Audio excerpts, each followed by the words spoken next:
हमने पीछे सोसाइटी की बस ली थी अपनी। तो मैडम ने एक दिन बस में आई, इनके खुद की जेब कट गई, बस भी हमारी थी, जेब कट गई। मैंने तीसरा इलेक्शन है जी, मैंने एक बूंद दारू कोई भी नाजायज खर्चा नहीं किया। मैंने इलेक्शन ही में चाहे ये भी हार जाऊं। सभी साथियों को नमस्कार, मैं मंजीत कोथ आज गांव अलेवा में पहुंचे हैं जो जींद जिले का गांव है। और आप सभी को पता है कि पंचायती चुनाव चल रहे हैं, तो वार्ड नंबर 11 से मैम है जो अपनी ताल ठोके हुए हैं। तो बातचीत करांगे क्या कुछ मुख्य एजेंडा लेकर चल रही है, और सर भी है, मैम भी है, लोगों के बीच में जा रहे हैं, क्या कुछ समस्या लोग इनके सामने रख रहे हैं। क्योंकि जो पहले कैंडिडेट आए थे, जो बन गए थे, क्या उन्होंने वो काम पूरे करे हैं, क्योंकि वादे कर रहे हैं। लेकिन ये बातचीत कराएं, मैम से बातचीत कराएंगे कि कुछ समस्या लगी है। महिला की जो जिला पार्षद की टिकट बुक हुई है, और के कुछ महिलाओं की समस्या का आई है, सारी बातचीत कराएंगे। नमस्कार जी। नमस्कार जी। क्या नाम है? मुकेश देवी जी। मुकेश देवी जी। आप घूम रहे हो लगातार, क्या कुछ समस्या लग रही है? समस्या का तो जी कोई घाटा है नहीं है जी। सबसे पहले तो साहब हमारा आपके यहाँ पहुँचने पर बहुत बहुत स्वागत है। जो गजब हरियाणा है, मैं उसकी पूरी टीम को, पूरे दर्शकों को बहुत दिल की गहराई से अभिवादन और ये शुभकामना करता हूँ कि ज़्यादा से ज़्यादा गजब हरियाणा देखें और लोग जागरूक हों और अपनी समस्याओं के बारे में जानें। गजब हरियाणा भी एक ऐसा चैनल है जो धरातल से उठी हुई समस्याओं को उजागर करता है और उसका निवारण करने का पूरा प्रयास करता है। मेरी शुभकामनाएं आपकी टीम को और आपके दर्शकों को। ये मैं दिल से आपको धन्यवाद करता हूँ, आप इतना बड़ा अभियान लिए हुए हो। जी धन्यवाद। मेरा शुभ नाम हरपाल चैल है। मैं मेरे नाम के पॉलिटिकल नाम हरपाल अलेवा बोलता हूँ जी। मैं प्रॉपर अलेवा देहात का रहने वाला हूँ जी। सर, आप लोगों के बीच में गए हैं, मैम भी गई होगी, मैम से भी बातचीत कराएंगे। तो क्या कुछ समस्या लगी है गाँव में, क्योंकि कुछ एजेंडा लेके भी चलना पड़ा है अगर आप चुनाव लड़ रहे हो तो। वैसे मैं एक बहुत आपको खुले दिल से, इतने खुले दिल से बिंदास हिसाब से बताऊंगा, मेरे ख्याल से कोई नहीं बोलता। मैंने कई पार्टियों में बहुत करीब से साथी है मेरे। मैंने कांग्रेस की भी लंबे टाइम से राजनीति की है और मैं आम आदमी पार्टी में भी मॉरल रूप से भी, और मेरी अटैचमेंट भी वहाँ भी है। मैं पार्टी की विचारधारा को अनुसरण करता हूँ, न कि पार्टी के नाम को और पार्टी के नेताओं को। मैंने सरकार बहुत बदलती हुई देखी है, समस्याओं का अंबार है। बहुत से ऐसे लीडर आए हैं विभिन्न अलग अलग पार्टियों में, जिन्होंने, चौधरी बंसीलाल जैसे आदमी, जिन्होंने बहुत कुछ किया है। पार्टी बड़ी चीज़ नहीं है, आदमी की विचारधारा और नेता के विचार कितना विकास करती है, बड़ी चीज़ है। समस्याओं की समाज में कोई कमी नहीं, भरमार है। आप नई की क्या करने की सोचोगे? मेरे ख्याल से पुराना ही अगर हम आज के दिन में पुराने को भी संभाल के रख लें, नहीं, वो भी बहुत बड़ी चीज़ है। इतनी बड़ी समस्या समाज में।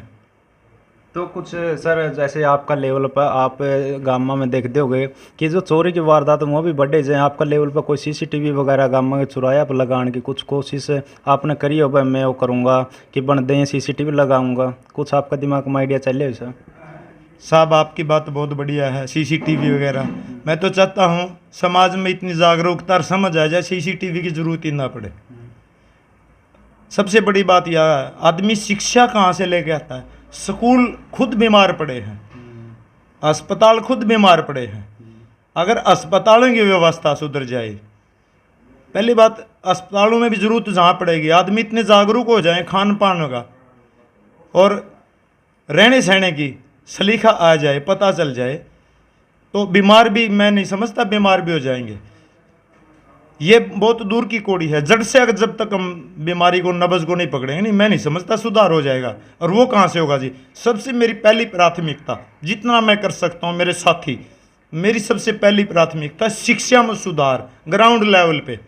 सिर्फ किताबों का नहीं, मेरे संगठन में, मेरे नज़दीक, मेरे संबंध में जितने लोग हैं, मेरा प्रयास रहता कि मैं जागरूक करूँ उनको, पढ़ाई लिखाई से भी और शिक्षा जर्नली सामान्य भाषा में भी। आप बैठे हो, मैं किसके पास बैठा हूँ, मेरा सबसे पहला मकसद है लोगों को जागरूक करना और शिक्षा को नीचे ग्राउंड लेवल से लेके हाईएस्ट लेवल तक। हाँ, मैं तो समझता हूँ खाली पीएचडी वाला भी अगर सामाजिक और धरातल से नहीं जुड़ा, तो मेरे को नहीं लगता वो समाज में अपनी भागीदारी अदा करेगा और वो विकास करवाएगा। तो मैम, किस तरह चुनाव लड़ रहे हैं आप? क्या एजेंडा लेकर चल रहे हो, क्या लगता है आपको? मेरा एजेंडा है कि गांव में महिलाएं सुरक्षित नहीं हैं। बिल्कुल सही बात है मैम। अगर देखे जाओ तो कहीं भी महिलाएं सुरक्षित नहीं है, क्योंकि अभी एक 7 साल की लड़की की खबर है कुराड़ा गांव से। एक हाँ लड़का जी, मैं यही कह रही हूँ कि छोटी बच्ची से लेके एक बुजुर्ग औरत तक सभी दुखी हैं। लड़के चले जाते हैं, सैर करने भी जाते हैं, उनकी तरफ ध्यान भी दिया जाता है, और जो लड़कियां हैं उनको घर में दबोच के रखा जाता है क्योंकि वो सेफ नहीं है। बाहर निकलते ही उन्हें डर रहता है हर बात का। स्कूल में जाती हैं लड़कियां, कॉलेज में, तो बस में भी उनको धक्का पेल की जाती है। वो ये भी नहीं है कि भी आराम से बैठ जाए, स्कूल में चले जाए, उनका डर रहता है भी स्कूल कॉलेज लग आराम से पहुंच भी जाएंगे या नहीं पहुंचेंगे। ठीक है। एक दिन मैडम ये बात बोल तो भी मैम ने रही थी। जो बताया है, तो क्या मैम आप अलग से बस लगाने की कोशिश करोगे जो लड़कियां जब? हाँ जी, हाँ जी, हाँ जी, ये मेरा सपना है। एक दिन मैडम और बोल रही एक थी। जो महिलाएं सुरक्षित नहीं है उसके लिए क्या कुछ करोगे आप? उसके लिए भी बहुत कुछ सोचा है। क्या उनको जागरूक करोगे? हाँ, जागरूक करेंगे लेडीजों को, घर घर जाके भी बोलेंगे, जहाँ पर इकट्ठी होती हैं उन लेडीजों को भी बोलेंगे। मैम एक महिलाओं की बहुत बड़ी समस्या है नशा। अपना पति ले ले, बेटा ले ले, भाई ले ले। सबसे हाँ, बहुत बुरी आदत है जी ये। हर औरत दुखी है इन शराबियों से। हाँ। तो नशे पता नहीं कितने प्रकार के चल रहे हैं, कोई स्मैक का, कोई सुल्फा का, कोई शराब का। हाँ जी, इसके बारे में भी कुछ सोचा जाएगा। तो किस तरह क्या सोचा जाएगा मैम, किस तरह दूर किया जा सकता है नशे से? हर गांव में भी थोड़ी बहुत सरपंच वगैरह से मिलजुल के ये फैसला लिया जाए भी ठेके कम से कम हो। गांव में तो बिल्कुल ही ना हो। यानी गांव से बाहर हो। हाँ, गांव से बाहर ही हो। जी। क्यों, इससे बहुत फर्क पड़ता है। एक तो हर गली में ठेका हो कि यहाँ पे भी औरतें कैसे निकले, दो पूजा के लिए भी नहीं जा सके। भी रास्ते में शराबी मिलेंगे, वहाँ तो भीड़ लगी हुई मिलेगी। एक गांव से बाहर जाता ही आदमी जाए ले आए, थोड़ा फर्क पड़ता है। बाहर की बाहर ही पी लेता है। हैं? हाँ, एक जैसे मैम गांव में सुल्फा स्मैक ये भी बेचते हैं, तो उसकी सूचना अगर अड़ोसी पड़ोसी नहीं देंगे तो कौन देगा? कैसे पुलिस को पता लगेगा? कैसे क्या होगा? तो कुछ ऐसी जागरूकता होनी चाहिए। वो तो जी लोगों के मन में जागरूकता होनी चाहिए भी तू गलत नहीं है, दूसरा पड़ोसी गलत है तो उसके बारे में बताएं। क्या कुछ ऐसा भी अंतलना चाहिए? चलाना चाहिए जी, जरूर चलाना चाहिए। सर क्या बोल रहे थे आप? मैं कह रहा था, हमने पीछे सोसाइटी की बस ली थी अपनी, तो मैडम ने एक दिन बस में आई, इनके खुद की जेब कट गई, बस भी हमारी थी, जेब कट गई। तो इन्होंने आगे कहा भाई उसमें प्रबंध तो जब रुकेगी, कानून व्यवस्था तो बाद की बात है, जब तक हम जागरूकता नहीं करेंगे। तो इन्होंने आते ही बोला भाई कैमरा लगवाओ बस में। और उसके बाद इन्होंने भीड़ में बढ़ाका देखा। इन्होंने आते ही मेरे को बोला भाई जितनी लड़कियां हैं उनको आगे वाली खिड़की से चढ़ा के, लड़कियों के लिए कम से कम 5-7 सीट जरूर होनी चाहिए। हाँ, और नोला क्या पता किसकी माली हालात, घरेलू स्थिति कैसी है, नोला चाहे को बहू बेटी कोई पड़ जावा, उनसे भाड़ा ना टोका जाए, उनकी स्पेशल वो थी ख्वाहिश। तो उसके बाद हम उस बात पे अमल करें। आज ये हालात हैं, उन लड़कियों की इतनी अटैचमेंट होगी मेरी बस के साथ, पता चला भाई मुकेश देवी इलेक्शन लड़े, हम इलेक्शन लड़े, वो पढ़ने वाली। सर वार्ड नंबर 11 में कितने गांव हैं, कौन कौन से गांव हैं? वार्ड नंबर 11 में 11 गांव हैं। आप बताओ तो ठीक है। चलो आप बताओ बता मैम, आप दो। बताओ क्योंकि आप भावी जिला परिषद हो। हाँ जी, पहला गांव जी अड़ेवा है, गोइया, नगूरा, खांडा और बुल्ला खेड़ी, सनपर जी और दिल्लीवाड़ा, रचंदवाड़ा। मेरे ख्याल से 11 गांव हो गए। नहीं 8 हुई मैम। 8 हुए। दुडाना बिगाना जी, एक रह गया कटवाड़ा जी। कटवाड़ा जी, बिल्कुल। ये हमारा खुद का गांव जी, कटवाड़ा।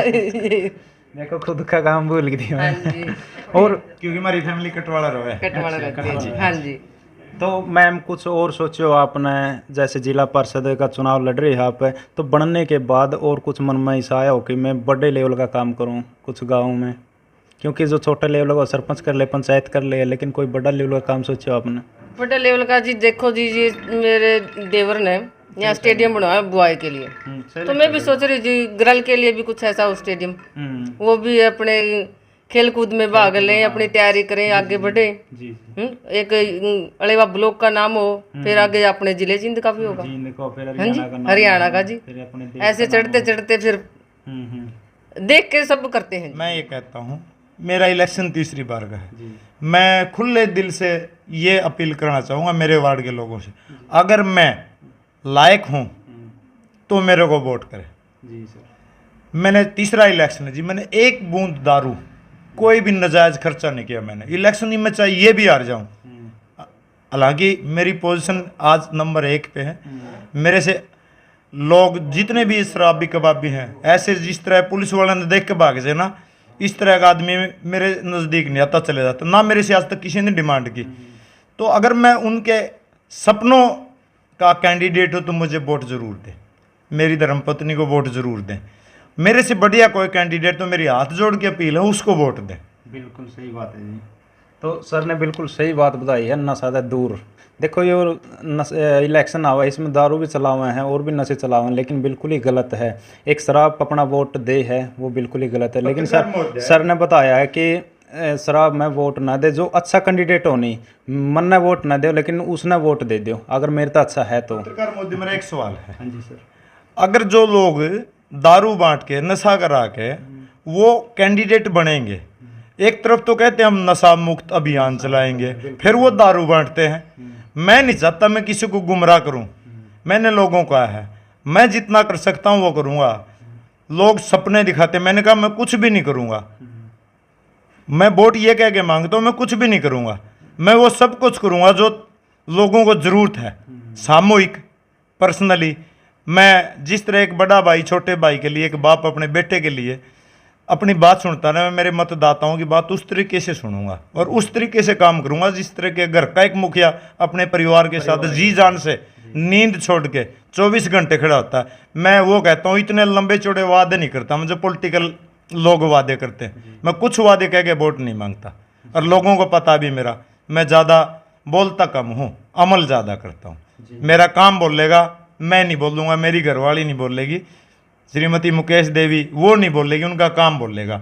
मेरे ख्याल से हम अगली बार अगर हम इलेक्शन लड़ते हैं किसी भी लेवल का, विधानसभा पार्षद का, हम नहीं बोलेंगे, हमारा काम बोलेगा। जी बिल्कुल सही बात बताई सर ने कि मैं परिवार की तरह काम करूंगा जैसे एक परिवार में करा है। तो इनके विचार आपने सुने हैं और आपने इनके विचार किसे लगे हैं तो वीडियो ने ज़्यादा से ज़्यादा शेयर करना और एक सभ्य कमेंट के जरिए अपनी राय ज़रूर रखनी है। तब तक के लिए जय हिंद, वंदे मातरम।